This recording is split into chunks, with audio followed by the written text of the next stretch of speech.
Hi friends, मैं हूं आपका दोस्त युवराज और आपका स्वागत है मेरे यूट्यूब चैनल मारवाड़ी हैकर पर। फ्रेंड्स, आज मैं फिर से आपके लिए एक मज़ेदार वीडियो लेके आया हूं।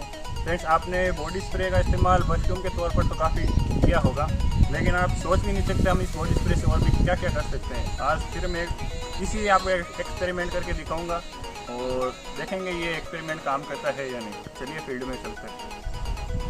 ये देखिए फ्रेंड्स, मैंने इस बोतल को एक रॉकेट की तरह तैयार किया है।